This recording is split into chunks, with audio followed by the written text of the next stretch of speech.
जय हिंद एवरीवन। जैसा कि मैंने आपको अपनी लास्ट वीडियो में बताया था पीएफटी, एसआरटी एंड जीडी के बारे में, आज मैं आप लोगों को एक्सप्लेन करूंगा कि मेडिकल में आपका क्या क्या होता है। जो कि आप एयरफोर्स का मेडिकल देने जाते हैं तो उसमें आपका क्या क्या होता है, आपकी एंट्री कितने टाइम होगी, आपका वहाँ क्या क्या मेडिकल टेस्ट होंगे, कितने टाइम में होंगे, क्या क्या सारी चीज़ें आपको पहले प्रिपरेशन करके जानी चाहिए, क्या क्या नहीं जानी चाहिए, सारी चीज़ें मैं आपको आगे आने वाली वीडियो में बताने वाला हूँ। तो इसलिए आप इस वीडियो को बिना स्किप किए हुए देखिए, क्योंकि अगर आप इस वीडियो का 2 सेकंड का भी पार्ट अगर स्किप कर देंगे तो शायद आप ऐसी चीज़ स्किप कर दें जिससे कि आपका रिजेक्शन बढ़ जाए, रिजेक्शन होने का चांस बढ़ जाए। इसलिए आप बिल्कुल ठीक है ना। तो फिर मैं अपना मेडिकल का अपना बताता हूँ। सबसे पहली बात तो देखिए, ये रहा मेरा ग्रीन कार्ड का मेडिकल, ग्रीन कार्ड मेरे मेडिकल का, जो कि 24 अगस्त को था मेरा मेडिकल, और 25 को मेरा रिज़ल्ट बता दिया था मेडिकल का। क्योंकि मेरा 3 ASC कानपुर में था, तो यहाँ 3 ASC कानपुर में क्या होता है कि आप आज मेडिकल दे के आइए, कल आपका रिज़ल्ट बताया जाएगा। तो हम लोगों का सुबह आई थिंक 6:30 के लगभग एंट्री टाइमिंग थी, लेकिन हम लोगों को 6 बजे के लगभग उन्होंने एंट्री करना स्टार्ट कर दिया हुआ था। फिर हम लोग बस में ले जाएगा, लेकिन आपको क्या क्या डॉक्यूमेंट ले जाने, आधार कार्ड, जीरोक्स नहीं ले जाना है, आपको रियल आधार कार्ड ले जाना है। आपको एडमिट कार्ड बना के दिया होगा, जब जीडी से आपका रिज़ल्ट सुनाया होगा उसके बाद आपको मेडिकल का एक एडमिट कार्ड बना के देते हैं वो लोग। चेस्ट नंबर अलॉट कराते हैं, वही चेस्ट नंबर आपका मेडिकल में चलता है। तो फिर वो लेके जाना है। फ़ोटो अपने लेके जाना है, जो आपने एप्लीकेशन के वक्त, रजिस्ट्रेशन के वक्त आपने फ़ोटो अपलोड किए हुए थे, वो फ़ोटो लेके जानी है, और आधार कार्ड और एडमिट कार्ड मेडिकल का। उसके बाद आपकी एंट्री हो जाएगी, आपको बस में बिठाकर वो अपना मेडिकल जहाँ पे होता है उनका मेडिकल कैंप, वहाँ पे ले जाएंगे।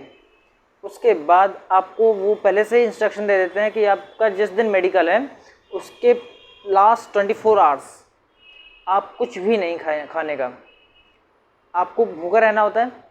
आपको इवन दो आपको ना जूस पीना होता है, ना आपको कोई फ्रूट्स खाने होते हैं, ना ही कोई खाना खाना होता है, कुछ भी। सिर्फ और सिर्फ आपको क्या, पानी पीना होता है बस।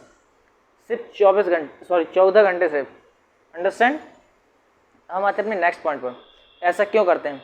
क्योंकि जब आप जाते हैं तो सबसे पहले वो आपका ब्लड लेंगे, जिससे कि वो आपका ये चेक कर पाएँ कि खाने के पहले की शुगर क्या थी, खाने के बाद की शुगर क्या है। जैसे कि आपने एंट्री किया, बस में ले गए, कैंप में पहुँचे, कैंप में जाने के बाद वो लोग आपको लाइन से बिठा देंगे, और लाइन से बिठाने के बाद वो आपको चेस्ट नंबर, एफ नंबर सब कुछ अलॉट कर देंगे। उसके बाद वो आपका ब्लड लेंगे एक बार, फिर कह देंगे कि आप लोग फ्री हो, आप लोग जो भी अपना घर से लाए हो वो खा सकते हैं, या तो फिर वो लोग वहीं से नाश्ता मंगाते हैं, तो आप लोग अपना पैसा ले जाइए, वहाँ पे नाश्ता कीजिए, आप अपना खूब जो भी आपको खाना है वो आप अपना नाश्ता कीजिए। नाश्ता करने के बाद वो कह देते हैं फिर से आप आके अपने लाइन में बैठ जाइए। तो आपका ग्रुप बना देते हैं। मेरा तो 45 स्टूडेंट का एंट्री था उस दिन, तो 15 लोगों का ग्रुप बनाया हुआ था। उसके बाद नाश्ता करने के बाद वो लोग फिर से एक बार ब्लड लेते हैं, जिससे कि वो लोग ये चेक कर सकें कि हमने खाने के बाद हमारी शुगर क्या होता है, शुगर का लेवल कितना हाई कितना लो होता है। उसके बाद वो लेने के बाद फिर हम लोगों का ECG के लिए भेजा जाता है, इलेक्ट्रोकार्डियोग्राफी जिसे बोलते हैं।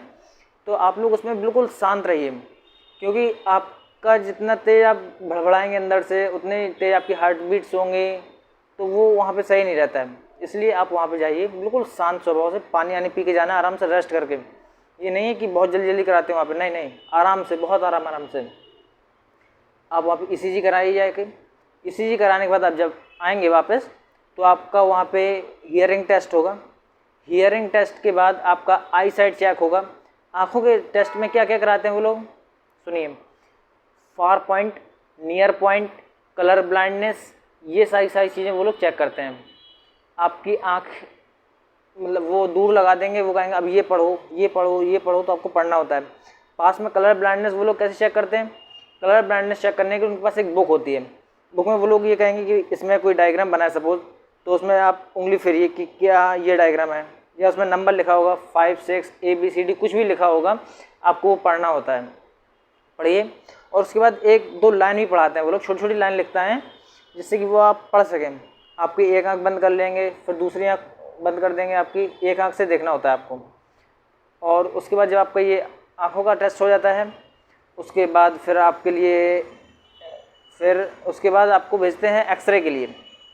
एक्सरे आपका चेस्ट का ये एक्सरे होता है पूरा, वहाँ पे जाइए आप एक्सरे कराइए। जब आप एक्सरे कराने के बाद आते हैं जब आप आते हैं तो फिर आपका ENT डॉक्टर के पास भेजा जाता है।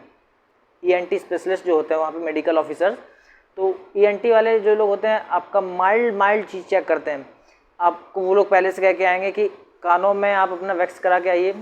अच्छे किसी डॉक्टर के पास जाइए आप पहले से, और उससे कहिए कि आप मेरे कानों को साफ़ कर दीजिए। वो कुछ पैसे लेगा आपसे, लेकिन आपके कान साफ़ कर देगा। जो रोड पे बैठे रहते हैं यहाँ पर, उनसे कभी मत साफ़ कराइए आप लोग, क्योंकि आप उनसे अगर साफ़ कराएंगे तो आपके कानों में जो है ना वो बहुत टाइट तरीके से साफ़ करते हैं, जिससे कि आपके जो कानों का पर्दा होगा वो रेडिश हो जाएगा, जिससे कि वो लोग वहाँ पे रीमेडिकल देने का चांस बनता है। इसलिए आप स्पेशलिस्ट के पास जाइए, वो बहुत आराम से आपका ईयर वैक्सिंग करेगा। उसके बाद आप आइए, फिर आप दांतों के डॉक्टर के पास भी जाइए।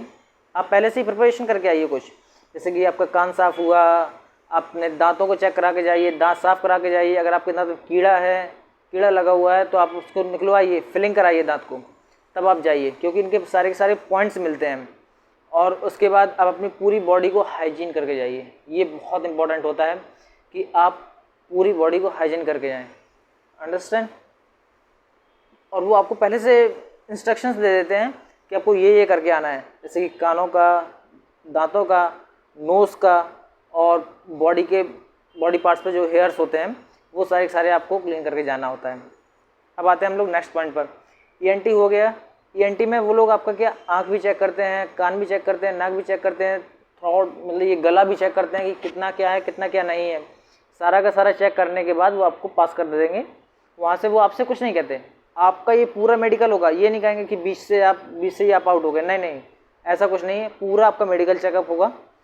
और उसके बाद आपका हियरिंग टेस्ट होगा। हियरिंग टेस्ट में वो लोग क्या करते हैं, हियरिंग टेस्ट में आपको सपोज ये पेज है एक, और ये मैंने एक पेंसिल या कुछ भी ले लें पेन, वो आपके कान के पास ऐसा लगाएंगे और वो ऐसे हल्का घुमाते जाएंगे। और पीछे से कोई खड़ा होकर बंदा आपको स्लो आवाज़ में कुछ ना कुछ बोलेगा, लेकिन इतना स्लो भी नहीं बोला कि आपको सुनाई ना दे। लेकिन अगर आपके कान ही ख़राब होंगे तो उसमें कोई क्या कर सकता है भाई। इसलिए आप बहुत ही डेडिकेटेड हो गए, वो आवाज़ को सुनिए, आपको बहुत आराम सुनाई दे जाएगा। फिर आपको दूसरे कान में भी बिल्कुल सेम प्रोसेस ऐसा ही होता है, वो करेंगे। फिर आप उसके बाद हाइट, वेट, चेस्ट आपका चेक किया जाता है। हाइट चेक करने के बाद वेट, एक बॉडी मास इंडेक्स आता है, आप लोग अपने घर पे चेक करके जाइए। अगर आपकी हाइट सपोज 170 अप्रॉक्स है तो आपका वेट का वो लोग देते हैं ±10%, तो आपका अप्रॉक्स 56 टू ऐसा 66 होना चाहिए, ऐसा अप्रॉक्स आप लोग देख लीजिएगा बॉडी मास इंडेक्स खोलकर कि उसमें कि क्या क्या कैसे होते हैं। उसके बाद आपको चेस्ट रहेगा, चेस्ट नापेंगे तो आपको मिनिमम 5 सेंटीमीटर फुलाना होता है, एक्सपेंड करना होता है। तो बहुत ही आराम से आप एक्सपेंड हो जाएगा। उसमें कोई ये नहीं है कि आपको इतना करना ही करना है, नहीं, सिर्फ वो लोग चेक करते हैं आपका। लेकिन 5 सेंटीमीटर तो मिनिमम अप्रॉक्स है कि आपको फुलाना ही है, ये होता है। उसके बाद वो लोग आपका ये जो नीचे का पार्ट होता है, स्टोमक के नीचे का पार्ट, पूरा स्टोमक से नीचे का पार्ट लेके टो तक पूरा नापते हैं वो लोग कि कितना है ये पार्ट। ये नापने के बाद फिर आप लास्ट प्रोसेस में जाएंगे। तो लास्ट प्रोसेस में क्या होता है, वो जो डॉक्टर्स होते हैं आपके प्राइवेट पार्ट्स चेक किया जाता है, वहाँ पे पूरा आपको पाइल्स है या नहीं है और बाकी सारी बीमारियाँ हैं या नहीं है, तो वो आप जाके कराएं, वो डॉक्टर्स कराते हैं। तो इसलिए कहते हैं आप अपने पूरे बॉडी को हाइजीन करके जाइए, कानों का वैक्स करा के जाइए, नोज आप पहले से चेक करा के जाइए, दांतों में अगर कीड़े लगे हों तो फिलिंग करा के जाइए। इंपॉर्टेंट है ये जो मैं बता रहा हूँ आपको, ये 2-3 पॉइंट है वो बहुत इंपॉर्टेंट है, ये तो आपको करा के जाना ही जाना है। अगर आप ये करा के नहीं गए तो आपको समझ लीजिए कि 95% चांस है या 99% चांस है कि आपको रीमेडिकल दे दिया जाएगा। इसीलिए आपको सब कुछ करा के जाना है। और फिर आपका वो पल्स रेट भी चेक करते हैं, पल्स रेट चेक करेंगे, बीपी चेक करेंगे, आपका शुगर वुगर सब चेक करेंगे। और उसके बाद आपका यूरिन टेस्ट भी होता है, बीच में एक यूरिन टेस्ट भी होता है, वो सभी कुछ वहीं पे हो जाएगा आपका। एट लास्ट आई थिंक मैं 6:30 बजे पे एंट्री किया हुआ था, 6 बजे पे एंट्री किया हुआ था, और शाम को 7, सवा 7 के लगभग उन्होंने बाहर कर दिया था गेट के कि अब आप लोगों की छुट्टी, आप कल आइए 10 बजे। तो मैं अगले दिन 10 बजे गया था। उसके बाद फिर मुझे 1-1.5 घंटा बैठाया, फिर जो लोगों का कुछ पॉइंट्स दिया था, माइल्ड पॉइंट था, वो लोग करा के आए थे फिर दूसरे दिन। इसलिए ये चांस, ये ज़रूरी नहीं कि आपको भी चांस दिया जाए, नहीं दिया जाएगा। आपका अगर लक अच्छा है तो दे दिया जाएगा, नहीं अच्छा है तो फिर नहीं दिया जाएगा। लेकिन आप क्या है कि पहले से आप करा के जाइए, आप अपनी प्रिपरेशन खुद करके जाइए। जब हम किसी भी टेस्ट में जाते हैं तो अपनी प्रिपरेशन खुद करके जाते हैं, उसी हिसाब से अगर हम किसी मेडिकल में जाएं तो अपनी प्रिपरेशन खुद करके जाइए। जो हमारे हाथों में है वो तो हम करके जा सकते हैं ना। अब सपोज़ ECG का अंदर का पार्ट, वो हम कैसे, वो तो हमारे हाथों में नहीं है, क्योंकि हमें सिर्फ इतना टाइम ही कम मिला है कि हम लोग वो कर ही नहीं सकते। इसलिए जो हमारे हाथों में है वो हम करके जाएंगे पहले। अंडरस्टैंड? तो फिर यही सारा प्रोसेस होता है। अगले दिन हम लोगों को वही 2-3 घंटे के बाद ये दे दिया गया था ग्रीन कार्ड। कुछ लोगों को री मेडिकल के लिए रेड कार्ड दिया गया था। तो री मेडिकल के, आप ये मत समझिए कि आपको री मेडिकल दिया, रेड कार्ड दे दिए तो आप आउट हो गए, नहीं, आप 40 रुपीज़ देकर क्लेम कर सकते हैं। क्लेम करने के बाद आपको री मेडिकल दे दिया जाएगा। री मेडिकल की डेट दे दी जाएगी, अप्रॉक्स 20 डेज़ के बाद, अप्रॉक्स इतना ही होता है, 20 डेज़ के बाद री मेडिकल दिया जाएगा। अलग अलग दिया जाता है, किसी को कहीं किसी को कहीं।